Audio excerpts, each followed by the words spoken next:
Hello வணக்கம், இது உங்கள் சிவி ஸோன். எல்லாரும் எப்படி இருக்கீங்க? இப்போ பார்த்தீங்கன்னா சரியான சண்டை. அராராவை போட்டு செம்மாட்டி அடிக்கிறாரு நம்ம கானாவனத். கானாவனத் வர இப்போல்லாம் வந்து அப்பப்போ கொடுத்துட்றாரு, சூப்பராக இருக்குது. ஸோ அதை பார்க்கலாம். அதுக்கு முன்னாடி பார்க்குற எல்லோரும் நம்மளோட சேனலை சப்ஸ்கிரைப் பண்ணிட்டு பாருங்கள், லைக் பண்ணுங்கள், கமெண்ட் பண்ணுங்கள், ஷேர் பண்ணுங்கள். என்னென்னா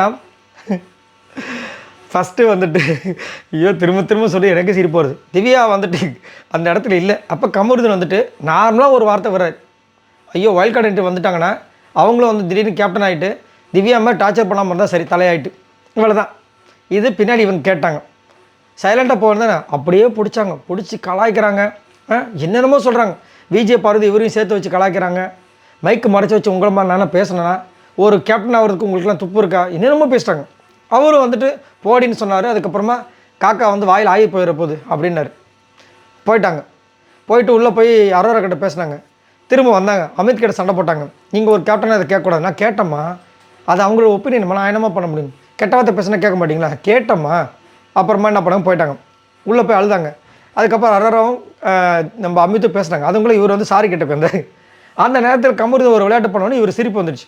ஓ சிரிக்கிறீங்களா, என்னை வந்து பிளான் பண்ணி அழ வைக்கிறீங்களா? உள்ளே போயிட்டாங்க. அந்த நேரத்தில் அமித் இவர் போகிறார், கானாவனத் போயிட்டு எக்ஸ்பிளைன் பண்ணுறாரு. வேறு ஒன்றும் இல்லை, அப்பா அரோரா அங்கே இருக்காங்க, ஆதிரி அங்கே நிற்கிறாங்க. ஏம்மா எங்களை போய் நீங்கள் தப்பாக நினைக்கிறிய, நான் தான் கூப்பிட்டு வந்தப்போ இந்த மாதிரி பண்ணலாமான்னு போது டக்குன்னு ஏதோ ஒரு நினைப்பு வந்து சிரிப்பு வந்துச்சு. அவர் போகிறாரு. அரோராவும் சிரிக்கிறாங்க. உடனே சிரிச்சிட்டு அவங்க டக்குன்னு எங்கே திவ்யா நம்ம மேலே திரும்பிட போகிறாங்க சொல்லிட்டு, ஏய் நான் அது கூட சிரிக்கல, நீ பண்ணதுக்கு தான் சிரிச்சுன்னு சொல்லிட்டு சண்டை போடுறாங்க. அவர் காண்டாயிட்டார் கானாவனது. நீயும் நீ சிரிச்சிட்டு என்னை எதுக்கு இது பண்ணுற, என்னையை மட்டும் எதுக்கு கோத்து வர, நீ சிரிச்சல அப்படின்னு சொல்லிட்டு போட்டு செம்ம கலாய். அரோரா அப்பா என்ன ஒரு இது, நான் அவங்கள பார்த்து சிரிக்கல, நீ செஞ்சதுக்கு தான் சிரிச்சேனா. சிரிச்சிங்கல்ல, அதை தான் நான் அவரும் சொல்கிறாரு. அவருனா அவங்கள பார்த்தா சிரிச்சார். இது என்னடா இது அப்படின்ற மாதிரி இருந்துச்சு. போட்டு செம்ம கலாய்.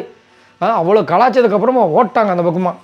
அதுக்கப்புறம் உள்ளே வந்து கமருதீன் வந்து ஆதிரக்கிட்ட சொல்கிறார், அம்மா இந்த பொண்ணுக்கிட்ட பேச முடியாதும்மா, நான் அப்போ சாரி கேட்கணும்னு போனதுக்கு அவங்க எங்கெங்கேயோ போகிறாங்க, அப்போ 2 பேரும் பேசாதீங்க கமருதீன் அப்படின்றாங்க. நான் பேசவே இல்லைம்மா, அவங்க தான்மா வந்து இது பண்ணுறாங்க, இல்லை அவங்கள பற்றி பேச்சு எடுக்காதீங்க அப்படின்னு சொல்லி பேசிகிட்டு இருக்காங்க. என்னத்தை சொல்லன்னு தெரியல. சரி இதை பற்றி சொல்லுங்கள். அதான் காலையில் யாரெல்லாம் வந்து விஜய் போகிற கிண்டல் பண்ணுவாங்களோ எல்லாம் சாயங்காலம் வந்து செம்ம டோஸ் வாங்கிட்டு சண்டையில் மாட்டின்னு முழிக்கிறாங்க. எனக்கே செம்ம சிரிப்பாக இருக்குது. பார்க்கலாம் நாளைக்கு என்ன எப்படி போக போகுதுன்னு. ஆனால் கமருதனுக்கு கன்ஃபார்ம் நாளைக்கு பெரிய டோஸ் இருக்குது. உங்களோட கருத்துக்களை சொல்லுங்கள். பாய் நண்பர்களே.